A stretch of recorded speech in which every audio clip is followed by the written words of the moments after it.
everyone, assalamu alaikum friends, welcome to Afsheen's recipes. இன்னைக்கு நம்ம recipe சேனல்ல ரொம்ப சூப்பரா அண்ட் டேஸ்டியா இருக்கக்கூடிய மீன் குழம்பு எப்படி பண்றதுன்னு நம்ம பார்க்க போறோம். இதுல நம்ம புளி சேர்க்காம செய்ய போறோம்.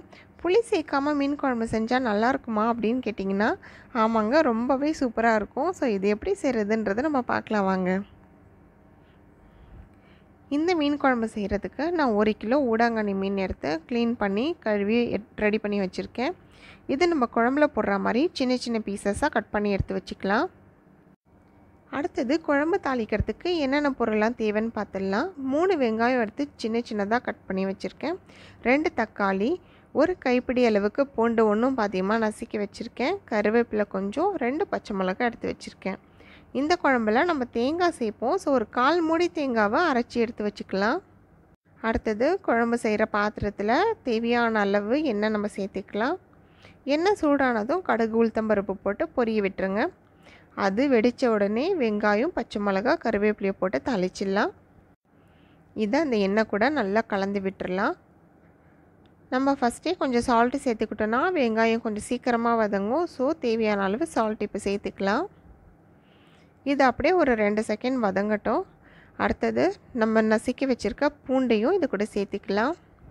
இதில் இஞ்சி சேர்க்க தேவையில்லை, வெறும் பூண்டு மட்டுமே சேர்த்துக்கிட்டாலே போதும். நல்ல வாசனையாக நல்லா இருக்கும். இது எல்லாமே கொஞ்சம் வதங்கினதுக்கப்புறமா நம்ம கட் பண்ணி வச்சுருக்க 2 தக்காளி சேர்த்துக்கலாம். இப்போது வெங்காயம், தக்காளி, பூண்டு எல்லாமே நல்லா வதங்கி அதனுடைய சைஸ் சின்ன சின்னதாக ஆகிடும் இல்லையா, கொஞ்சம் குழஞ்சி வரும். இந்த மாதிரி அது வரைக்கும் வதக்கிக்கலாம். இப்போது நம்ம மசாலாஸ் எல்லாம் ஆட் பண்ணிக்கலாம். ஃபஸ்ட்டு மஞ்சத்தூள் சேர்த்துருக்கேன். அடுத்தது 1 ஸ்பூன் அளவுக்கு மிளகாத்தூள் சேர்த்துருக்கேன். உங்கள் காரத்துக்கு ஏற்ற மாதிரி நீங்கள் கூட்டவோ குறைக்கவோ செஞ்சுக்கலாம். 1/4 ஸ்பூனுக்கு சீரகத்தூள் சேர்த்துருக்கேன். 2 ஸ்பூனுக்கு கொத்தமல்லி தூள் சேர்த்துருக்கேன். ஃபுல் ஸ்பூன் எடுக்கல, அந்த தலை தட்டி எடுப்போம் இல்லையா ஸ்பூனில், அந்த மாதிரி எடுத்து சேர்த்துருக்கேன். இப்போது இந்த மசாலாவை நல்லா வெங்காயம் தக்காளி கூட கலந்து போகிற மாதிரி பரட்டி விட்டுடலாம். அடுத்தது இது நம்ம கொஞ்சம் நேரம் வதங்க விடணும். அந்த மசாலா நல்லா கொதிக்கணும். ஸோ கொஞ்சமாக தண்ணி சேர்த்துக்கலாம். இந்த மசாலா நல்லா கொதிச்சாதான் நம்ம குழம்பு ரொம்ப நல்லா டேஸ்ட்டாக இருக்கும். ஸோ கொஞ்சம் நேரம் இது கொதிக்கணும். எந்த அளவுனா சைட்லலாம் எண்ணெய் பிரிஞ்சு வரும், அந்த அளவு கொஞ்சம் கொதிச்சதுன்னா போதும். இப்போ உங்களுக்கு பார்த்தாலே தெரியும், சைட்லலாம் நல்லா எண்ணெய் பிரிஞ்சு வந்துட்டுருக்கு. இந்த அளவு கொதித்ததுக்கப்புறமா நம்ம குழம்புக்கு தேவையான அளவு தண்ணி இது கூட நம்ம சேர்த்துக்கலாம். பாருங்கள், நம்ம குழம்பு எவ்வளோ கலர்ஃபுல்லாக சூப்பராக இருக்குல்ல. தேவையான அளவு தண்ணி சேர்த்துக்கலாம். இந்த குழம்பு ரொம்ப தண்ணியாக இருக்க தேவையில்லை, கொஞ்சம் கெட்டிப்பதமாக தான் இருக்கும். அப்போ தான் சாப்பிட ரொம்ப டேஸ்ட்டாக இருக்கும். ஸோ பார்த்து கொஞ்சம் தண்ணி சேர்த்துக்கலாம். தண்ணி சேர்த்துட்டு இதை கொஞ்சம் நேரம் நல்லா கொதிக்க விடுங்க. ஒரு 5 மினிட்ஸ் வரைக்கும் கொதிச்சதுன்னா போதும். அதனுடைய தண்ணி அளவு கொஞ்சம் குறையும் இல்லையா. குழம்பு பதத்துக்கு வந்த உடனே நம்ம க்ளீன் பண்ணி வச்சுருக்க மீன் எல்லாத்தையும் இது கூட சேர்த்துக்கலாம். நம்ம மீன் ஒன்று ஒன்றா எடுத்து இதுக்குள்ளே வச்சிடலாம் குழம்புல. இந்த குழம்பு ரொம்ப டேஸ்ட்டாக வரணும்னா ஒரு 2 விஷயம் கரெக்டாக பண்ணணும்.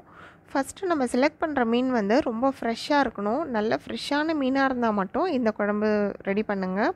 அடுத்தது நம்ம செலக்ட் பண்ணுற மீன் என்ன மாதிரி மீன்லாம் அது கூட சேர்க்கலான்னா, கொஞ்சம் பெரிய மீனாக எடுத்துக்கோங்க. இந்த ஊடாங்கண்ணி, கொடுவா மீன், வவ்வா பாறை, தேங்காய் பாறை, இந்த மாதிரி மீன்லலாம் ட்ரை பண்ணிங்கன்னா ரொம்ப சூப்பராக வரும். அதே சமயம் நிறைய வாசனை தரக்கூடிய இந்த கவலை மீன், காணாங்கத்தை, அதெல்லாம் நம்ம இது கூட சேர்த்தோன்னா இந்த குழம்பு டேஸ்ட்டு வராது. ஸோ அந்த மாதிரி மீனை அவாய்ட் பண்ணிவிட்டு நான் சொன்ன மீனில் செஞ்சிங்கன்னா இந்த குழம்பு ரொம்ப டேஸ்ட்டாக ரொம்ப அமேசிங்காக இருக்கும். இப்போது கொஞ்சம் லைட்டாக கொதிச்சதுக்கப்புறமா நம்ம அரைச்சி வச்சுருந்தோம் இல்லையா தேங்காய், அதையும் இது கூட சேர்த்தாச்சு.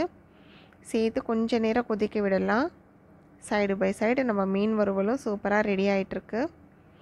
இந்த குழம்பு லைட்டாக கெட்டி பதத்துக்கு வந்த உடனே நம்ம கட் பண்ணி வச்சுருக்க கொத்தமல்லி தழையை தூவி கேஸ் ஆஃப் பண்ணிடலாம். அவ்வளோதாங்க, நம்ம புளி சேர்க்காத மீன் குழம்பு ரொம்ப சூப்பராக சீக்கிரமாக ரெடி ஆகிடுச்சு. இது ரொம்ப சிம்பிளான ரெசிபி, ரொம்ப சூப்பராக இருக்கும்.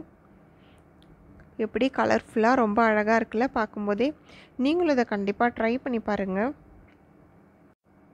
இதை நீங்கள் சாப்பிட்டு பார்த்தீங்கன்னா அடிக்கடி நீங்கள் இந்த குழம்பு கண்டிப்பாக ட்ரை பண்ணுவீங்க.